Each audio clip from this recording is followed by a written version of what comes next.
Without further ado, we just want to give a sort of Atlanta super welcome to Marvin. And so thanks for being here, and without further, Marvin Heiferman.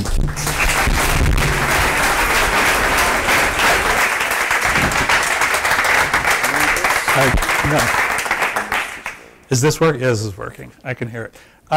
It's great to be here. Thanks to Stuart and Amy and the people from Atlanta Celebrates Photography for inviting me here. And now that you've heard my whole life story, right? It's like, I'm just glad to be here and talking to you about photography.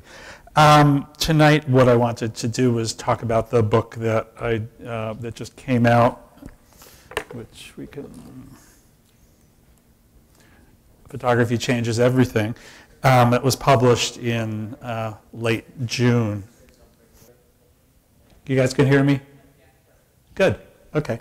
So the book came out in June, and it's the culmination, as Stuart said, of a project that I'd been doing for a while, and wanted to talk about the genesis of the project tonight and give you a sense of kind of where it came from.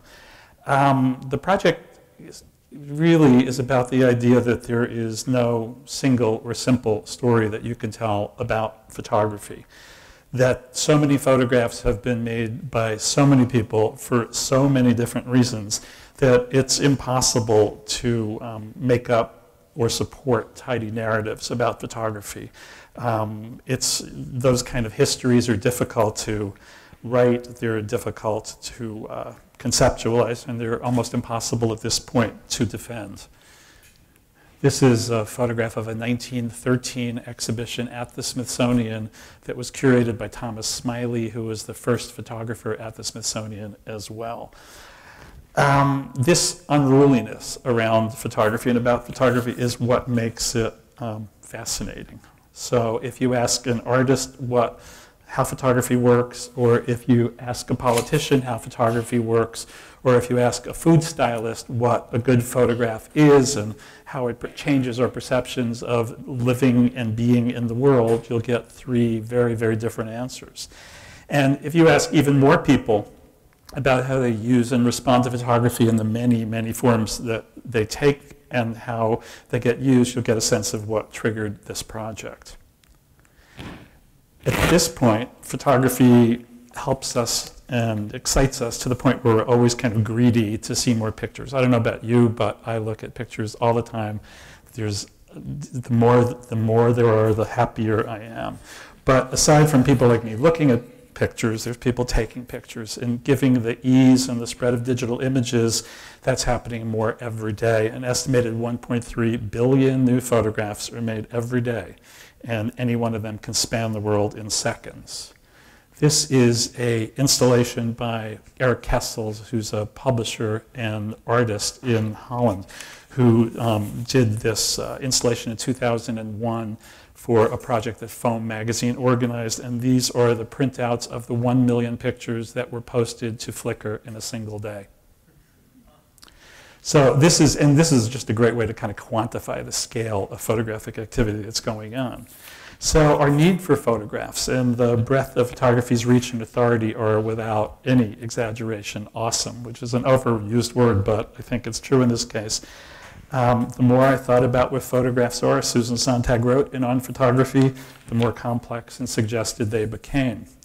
And that's why some people, myself included, are always trying to figure out what photographs are and how they work. And so in 2004, based on some of the kinds of projects that I do, and some of which Stuart mentioned, I was invited to go down to the Smithsonian to work with Mary Foresta, who was then the director of a project that was called the Smithsonian Photography Initiative. And I was hired as a kind of creative consultant and curator to develop programming around the 14 million photographs that are at the Smithsonian in 1,000 different collections in 19 different museums and research institutions. So Smithsonian is like a really interesting place. There's photographs at the American Art Museum. There's photographs, if you go to the Museum of Natural History on the Mall and you ask the curator of fishes, do you have a photography collection? He'll say no, and you'll say, do you have photographs of fish? And he said, oh yeah, 300,000 or 400,000 of them. And that was happening all around the Smithsonian. So it was going to be my job to figure out, like, what to do with these 14 million pictures and how to use them better. So at a meeting at the castle, which you see in this photograph, this is a daguerreotype of a model of the Smithsonian Castle building that was made for the architect of the building, who operated out of Philadelphia and used to travel to the Smithsonian. And so the easiest way to show them what he was thinking of building was to take a photograph of the model, rather than take the model on a stagecoach with him. At a meeting at the castle in 2005, the ideas behind this project started to form. I was invited down there to have lunch with a very eclectic bunch of people. It included the former director of a number of art museums, a noted astrophysicist, a geographer, and most surprising to me, an information analyst from the CIA who was there mysteriously. And her job was to analyze thermal aerial photographs of parking lots to track the comings and goings of drug dealers by determining when they had turned on and off their car engines last. So we were sitting around talking about how photography works in the various worlds that we lived in, and over the course of one day, two things became really clear to me. One was that photography was central to each of our worlds and each of our pursuits. And it turned out that each person in the room looked at and used and talked about photography really, really differently. What made for an effective or an important or even a beautiful photograph depended entirely on who was looking and who was doing the talking. So at the end of the day, I got on the train and went back up to New York, where I live, and couldn't get over the fact, having had this insanely interesting conversation with all of these people, that the conversation, the most sustained and the most promoted discourse and conversation around photography, a tool that's so central to most of our lives, everybody's lives, and everyday life, has tended to be focused on one specific category of images, those made as art. So here's a John Baldessari from 1988. So, you know, the people in the art photography world, the art world, talk about photography a lot, and they tend to, or many times, embrace things that were made very self-consciously as art, or there's a handful of vernacular images that over time get upgraded to the status of art, like this Jacob Riis picture from 1890. But while the promotion of photography as an art, which is, again, as my history kind of feeds into, has helped foster a serious consideration of the medium. I spent a lot of years running art galleries, promoting artists and art photographers' careers, and trying to get people to look at photography as art. And then here I was in a room full of people thinking, and realizing that this kind of insistence that we look at it as art has started to become a roadblock. As art historian Jeffrey Batchin described it, photography is a big, sprawling cultural phenomenon inhabiting virtually every aspect of modern life, and is consistently left out of its own history, because so few photographs qualify for inclusion in an art history of the medium. Over the years, and in addition to working with artists and in art museums, I've done a lot of projects about the other less pedigreed images that are out there. And given the images that I was seeing and the conversations I was having at the Smithsonian, I came to understand more clearly than ever that conventional perspectives on photography needed to be revisited. It's the 21st century. It's time to rethink the medium. And we need to revisit it and rethink it in order to more accurately reflect our interactions with photographic images of all kinds. So here we are today in the midst of what some people still insist on calling a digital imaging revolution, even though it's been going on for 40 years, right? This is the first digital camera. This is 1974. This thing is like the size of a big old microwave oven, right? Even though this revolution has been going on for 40 years, but we seem to be forging the relationships to photography. And as photography is being transformed, so are our relationships to reality and to each other. This is a photograph by Dina Latovsky. With that in mind, taking a look at how photography was changing and how our uses of it were changing, I developed a project for the Smithsonian Photography Initiative because all of these big plans for museum shows all over the mall got to be impractical and kind of difficult to pull off. So what I did was create a project that started online and now is in book form to encourage people to think more broadly and critically about how photographs function as active agents of social and cultural change. I had spent decades promoting photography as art, and the more I talked to people working in different media, the more I realized it was that photographs do things, right? And it was that fact that was really striking me. So here's an example of how photographs do things. Stuart, who is one of the people who wrote something in the book, in the mid-1960s, was living in San Francisco and was sitting up on a rooftop, stoned on acid, and looking at the skyscrapers and realizing, wow, they're not parallel to each other. I can see the curvature of the earth, he said, tripping on acid, right? And then he said, well, why don't we think of the earth this way? And then he thought, we've never seen the earth this way. And so we made up a bunch of buttons, right, in 1966 that said, why haven't we seen a photograph of the whole earth yet? And this is around the time that NASA images of the earth taken from space start to get circulated. And he went on to publish the whole earth catalog with a picture of the whole earth on the cover. And in a sense, started to change some thinking around how images could work. Because the project's goal, this thing I was doing for the Smithsonian, was to advocate for a more active assessment of photography's reach and power, I invited a lot of people from the Smithsonian and also people from beyond the National Mall to become part of it. This is a list. Does that focus? Can you see that? Looks, yeah, well, this is a list of people who did things in the book. It's one of the things that's nice. I was talking to Stuart about this earlier, about doing a project for the Smithsonian, is you can call anybody up and say, I've got an idea, and they'll talk to you. So I called up a guy named Jeremy Wolf, who is a pioneering neuroscientist in visual memory, who wrote a piece for the book about how photographic memory and visual memory is the strongest form of memory that we have, that our memory for images is stronger than our memory for words, for smell, for touch. I called up John Waters, which was not so hard because I curated his retrospective. So, and I said to John, well, what would you know, has photography changed the way we operate? And he basically wrote a piece about voyeurism and looking, and how photography gives you permission to look, and talked about how at various points of his life he looked at images that he wasn't supposed to be looking at, and how it changed him. This is a Russell Lee photograph from the FSA from 1942 of a country fair in California. I called up Jonathan Coddington, who is the curator of spiders at the Smithsonian, and said, how did photography change your work? And he said, like a lot of people I talked to, nobody ever asked me that question before. And, so I said, well, think about it. And he said, I get it. He said,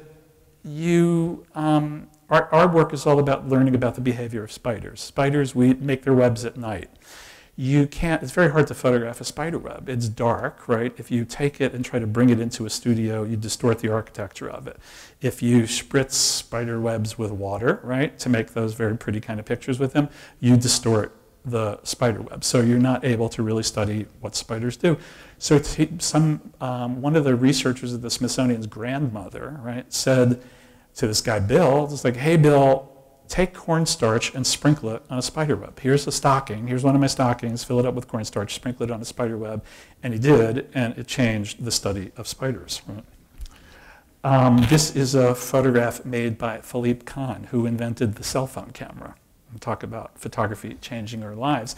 He cobbled this together as his wife was about to give birth, and he was sitting in a hospital waiting room and had a cell phone and had some stuff in a bag, and ran over to Radio Shack and put this thing together and basically changed our lives and changed history by doing it.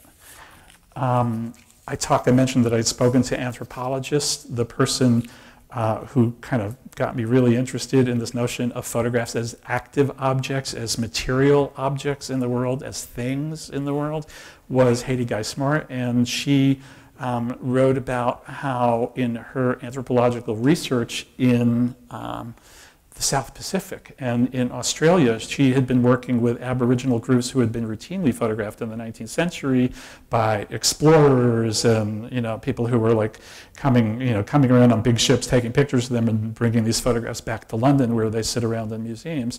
And what's happened is in some groups, after people die, they're no longer spoken about. You're not allowed to say people's names. You're not allowed to show any photographs of them. So people who were running anthropological institutions with archives of photographic imagery are in a quandary as to who should have access to these photographs. So she wrote about, the fact we all think that photographs are easily shareable and everybody should see them. And she poses the questions like, what happens if we don't want you to see them? Why should you see them all? And I got to call up Hugh Hefner, right, and have a conversation about photography with him for an hour, which was an amazing and interesting experience, kind of wanting to find out how the first issue of the magazine happened and why it happened. And he spoke about, the issues around censorship in this magazine and how Playboy kind of, the fight that Playboy had with the U.S. Postal Service to be able to send this magazine through the mail. And also talked about the magazine. We talked about pornography. We talked about sexual mores. When you start talking about photography, it takes you to like really interesting places. And lastly, we were really interested in talking with teachers and kids. We did a number of projects. We did a project with the Lincoln, Nebraska public school system, and this came out of it. This is an 8th grader who one of my interns at ICP BARD in the MFA program, sister runs the language arts program there, and you keep thinking we should be teaching, I keep thinking we should be teaching about photographic and visual literacy in schools, which is a very difficult thing to do because teachers spend so much time teaching to tests, right, to get people reading and writing. So it came around to June, and she was doing a section in the 8th grade about truth and fiction and decided she would use photography to talk about those issues. And so this is an 8th grader named Tien Nguyen who looked at this photograph himself and wrote a piece for the book about why was he smiling, right? Who was he smiling for, about the truth and the fiction of what that expression is. So over about 2 years, right, from 2008 to 2011, I talked to close to 100 people and had them write pieces for this project, and 80 of them are brought together in the book, and each one of them has an incredible story to tell. And one of the things that's interesting about the book is, for all the talk about photography being a universal language, the fact is that the meaning and the values that we extract, that we see in pictures and that we extract from them, always depends on the needs and perspectives that we bring to them. And what became clear too, as I'm sitting there, thinking photography changed medicine, photography changed art, photography changed fashion, photography changed weddings, photography changed everything, right?